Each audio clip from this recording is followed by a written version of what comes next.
नमस्कार, capital TV Bihar देख रहे हैं आप और मैं हूं आपके साथ शिवानी रतूड़ी। बिहार की राजनीति में इस वक्त अगर कोई सबसे ज्यादा बेकाबू और दिशाहीन नजर आ रहा है तो वो है महागठबंधन, जो न केवल विपक्ष के निशाने पर है बल्कि अंदरूनी मतभेदों और रणनीतिक भ्रम का भी शिकार हो चुका है। चुनाव सिर पर है, लेकिन ना तो सीट शेयरिंग को लेकर कोई स्पष्ट तस्वीर सामने आई है, ना ही जनता के सामने कोई ठोस, एकजुट और भरोसेमंद एजेंडा रखा गया है। हालात ये हो गई हैं कि गठबंधन के दल एक दूसरे से तालमेल बनाने की बजाय अपनी अपनी जमीन बचाने की लड़ाई में उलझे हुए हैं। ना नेतृत्व को लेकर स्पष्टता है, ना ही किसी चेहरे के इर्द गिर्द कोई मजबूत नैरेटिव बन पाया है। और आपको बता दें, इसी कश्मकश और असमंजस के बीच सबसे ज्यादा दबाव में तेजस्वी यादव नजर आ रहे हैं, जो एक और बीजेपी के आक्रामक प्रचार का सामना कर रहे हैं, तो दूसरी ओर खुद के ही कुनबे में हो रही बगावत और सहयोगियों की खींचतान से जूझ रहे हैं। यानी कि तेजस्वी यादव चारों तरफ से घिरे हुए हैं। महागठबंधन की ये फंसी हुई स्थिति सिर्फ रणनीतिक कमजोरी का संकेत नहीं है, बल्कि जनता के बीच ये संदेश भी जा रहा है कि एक गठबंधन सत्ता के लिए तो साथ है, लेकिन सोच और योजना के स्तर पर पूरी तरह से बिखरा हुआ है। ऐसे में न सिर्फ गठबंधन की विश्वसनीयता पर सवाल उठने लगे हैं, बल्कि तेजस्वी यादव की नेतृत्व क्षमता भी एक बड़े इम्तिहान के घेरे में आ गई है। क्या कुछ चल रहा है बिहार की राजनीति में, आइए जानते हैं विस्तार से। महागठबंधन की उलझती डोर। बिहार की राजनीति में जब जब चुनावी बिगुल बजता है, तेजस्वी यादव पर दबाव कई गुना बढ़ जाता है और इस बार का चुनाव उनके लिए शायद अब तक का सबसे चुनौतीपूर्ण रणक्षेत्र बनता जा रहा है। एक और जहां भाजपा ने अपने चुनावी अभियान को पूरी तरह सुशासन बनाम जंगल राज के नैरेटिव में तब्दील कर दिया है, वहीं तेजस्वी यादव को लगातार की सफाई देनी पड़ रही है कि उनका नेतृत्व उनके पिता लालू यादव के विवादित शासन से अलग है, यानी कि जंगल राज से अलग है। बीजेपी द्वारा हाल ही में पटना सहित कई जगहों पर लगाए गए पोस्टर, जिसमें लालू राबड़ी शासनकाल में हुई हत्याएं, नरसंहार, अपहरण और लूट की घटनाएं उजागर की गई, जनता के मन में पुरानी यादें ताजा कर रही और जंगल राज का वो दौर याद दिला रही। 15 साल में 18,186 हत्याएं, 12 गांवों में 37 लोगों का नरसंहार जैसी हेडलाइन के माध्यम से जनता को ये संदेश देने की कोशिश की जा रही है कि आरजेडी की सरकार आई तो बिहार फिर उसी भयावह दौर में लौट जाएगा।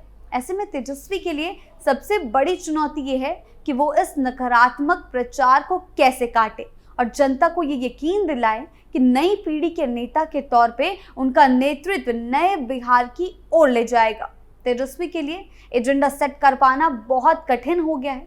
वे रोजगार, शिक्षा और स्वास्थ्य जैसे मुद्दों को उठाने की भरपूर कोशिश कर रहे हैं, लेकिन बार बार उन्हें जंगल राज के बचाव में उलझाया जा रहा है, जिससे उनका प्रचार दबने लगता है।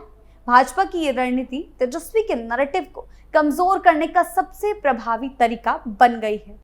तेज ने किया खेला। तेजस्वी यादव की मुश्किलें सिर्फ विपक्ष तक सीमित नहीं है, यानी कि इन पोस्टरों से तेजस्वी की इतनी मुश्किलें नहीं बढ़ रही जितनी खुद तेजप्रताप यादव बढ़ा रहे हैं, बल्कि अब सबसे बड़ा सिरदर्द उनके लिए खुद उनके बड़े भाई तेजप्रताप यादव बनते जा रहे हैं, जिन्होंने पार्टी से निष्कासित होने के बाद आरजेडी के खिलाफ एक खुला मोर्चा खोल दिया है और लगातार हमें दिखाई भी देता है कि किस तरह की बयानबाजी तेजप्रताप करते हैं तेजस्वी के खिलाफ। तेजप्रताप यादव ने तेजस्वी पर लगातार व्यक्तिगत और राजनीतिक हमले किए हैं। कभी वो उन्हें छोटा भाई कहकर राम लक्ष्मण की तुलना में असम्मान जताते हैं, तो कभी उनके सलाहकारों और नजदीकी लोगों को जयचंद कहकर पार्टी में साजिश करने का आरोप लगाते हैं। उन्हें ये तक कह देते हैं कि उन्हें राम लक्ष्मण की तरह मर्यादा का ध्यान रखना चाहिए और मर्यादा नहीं भूलनी चाहिए। सबसे अहम बात यह है कि तेजप्रताप ने अब अपनी नई पार्टी जनशक्ति जनता दल की घोषणा कर दी है और साफ कह दिया है कि वो तेजस्वी की राघोपुर से सीट से सटे हुए महुआ से चुनाव लड़ेंगे। ये कदम न केवल एक पारिवारिक कलह को सार्वजनिक करता है, बल्कि ये भी संकेत देता है कि यादव वोट बैंक, जो आरजेडी की सबसे बड़ी ताकत रही है, एमवाई समीकरण जिसके बारे में सभी को पता है, उसमें सीधा विभाजन हो सकता है, खासकर यादव वोट बैंक पर। तेजप्रताप का मैदान में उतरना आरजेडी की रणनीति को पूरी तरीके से अस्त व्यस्त कर सकता है, क्योंकि एक तरफ उन्हें बीजेपी का सामना करना है और दूसरी तरफ अपने ही भाई से उत्पन्न हुई बगावती समीकरणों को भी संभालना है। तेजप्रताप की सभाओं में उठने वाली अगली बार तेजस्वी सरकार के नारे को खारिज करना, समर्थकों को डांटना और खुद को असली लालू का उत्तराधिकारी बताना, ये सब दर्शाता है कि वो अब तेजस्वी की छवि को सीधा चुनौती देने लगे हैं। और इसका असर सिर्फ जनता पर नहीं बल्कि पार्टी के कार्यकर्ताओं और अंदरूनी नेताओं पर भी पड़ रहा है, जो नेतृत्व को लेकर भ्रमित होते जा रहे हैं। ऐसी स्थिति में तेजस्वी के लिए ये सिर्फ राजनीतिक चुनाव नहीं बल्कि पारिवारिक वर्चस्व की लड़ाई भी बन गई है। तेजस्वी का चक्राया सिर तेजस्वी के लिए तीसरा और कम खतरनाक नहीं बल्कि सबसे घातक संकट बन रहा है उनकी पार्टी के भीतर बढ़ता असंतोष और टूटती एकता। पार्टी से लगातार ये संकेत मिल रहे हैं कि तेजस्वी का नेतृत्व अब सर्वमान्य नहीं रह गया है, खासकर तब जब से तेजप्रताप ने उन्हें सार्वजनिक रूप से कटघरे में खड़ा किया है। राजद में एक ऐसा गुट सक्रिय हो गया है जो या तो तेजप्रताप के प्रति सहानुभूति रखता है या तेजस्वी की कार्यशैली से नाराज है। संजय यादव, जो तेजस्वी के प्रमुख रणनीतिकार माने जाते हैं, तेजस्वी के काफी करीबी माने जाते हैं, उनके खिलाफ पार्टी के कई पुराने नेता पहले से ही नाराज चल रहे हैं। पिछले दिनों रोहिणी आचार्य भी नाराज दिखाई दी और तेजप्रताप तो हालांकि उनको जयचंदों में से भी शायद शामिल करते हैं। तेजप्रताप भी इन्हीं कारणों से कई बार संजय यादव पर हमला कर चुके हैं, जिससे ये बात सामने आती है कि पार्टी के भीतर एक व्यक्ति विशेष के प्रभाव से कई नेता खुद को उपेक्षित महसूस कर रहे हैं। ऐसे में कार्यकर्ताओं के बीच भ्रम और असंतोष बढ़ना तो तय है। इसके अलावा जो उम्मीदवार टिकट से वंचित रह जाते हैं उन्हें तेजप्रताप खुलेआम प्रोत्साहित कर रहे हैं, जिससे पार्टी के अधिकृत उम्मीदवारों को जीत और भी कठिन हो जाएगी। ये स्थिति आरजेडी को भीतर से खोखला कर सकती है और अगर इसे जल्द नहीं संभाला गया तो पार्टी नेतृत्व की छवि, कार्यकर्ताओं का मनोबल और जनता का विश्वास तीनों पर गहरा असर पड़ सकता है। तेजस्वी यादव को अब न केवल चुनावी मैदान में भाजपा के हमलों का जवाब देना है बल्कि पार्टी की अंदरूनी टूट को रोकना है, परिवार को एकजुट रखना है और अपनी नेतृत्व क्षमता पर दोबारा जनता का भरोसा कायम करना है। ये सब एक साथ करना किसी भी युवा नेता के लिए बहुत कठिन कार्य होता है और तेजस्वी तो बुरी तरीके से फंसे हुए हैं, साथ ही साथ महागठबंधन को भी फंसा रखा है और तेजस्वी के लिए ये चुनाव एक अग्नि परीक्षा से कम नहीं होने जा रहा है। तेजस्वी यादव इस वक्त राजनीति के एक ऐसे भवन में फंसे हुए हैं जहां हर तरफ से उन पर दबाव और हमले हो रहे हैं और सबसे बड़ी बात यह है कि वो इस जाल से बाहर निकलने की कोई साफ राह भी नहीं तलाश पा रहे हैं। बाहर से बीजेपी ने उन्हें जंगलराज के प्रतीक के रूप में पेश कर दिया है और उनका पूरा प्रचार अभियान तेजस्वी को अपराध और अराजकता के प्राय के तौर पर जनता के सामने रखने पर केंद्रित है। हर गली, हर नुक्कड़ पर लगे पोस्टर और अखबारों की कटिंग्स जैसे तेजस्वी की छवि को बदरंग करने के लिए इस्तेमाल हो रहे हैं।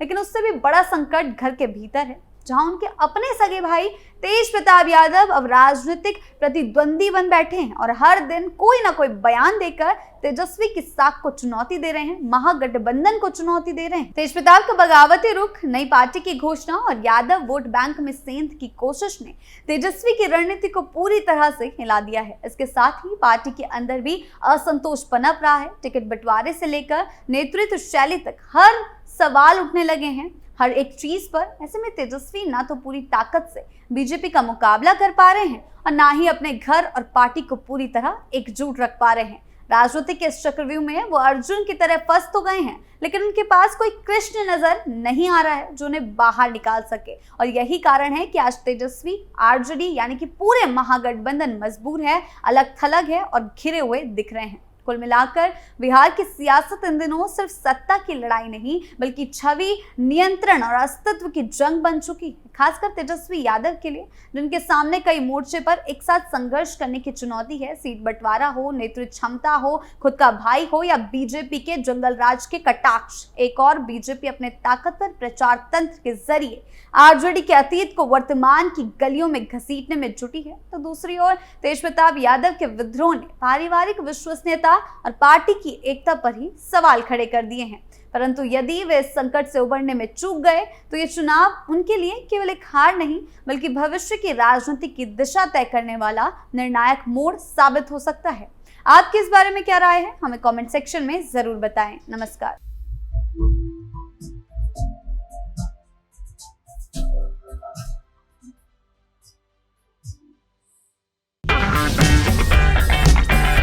अगर आपको हमारा वीडियो पसंद आया हो तो इसे लाइक करें, हमारे चैनल को सब्सक्राइब करें और हाँ, बेल आइकन दबाना ना भूलें ताकि आप तक हमारे वीडियो की नोटिफिकेशन पहुंचती रहे।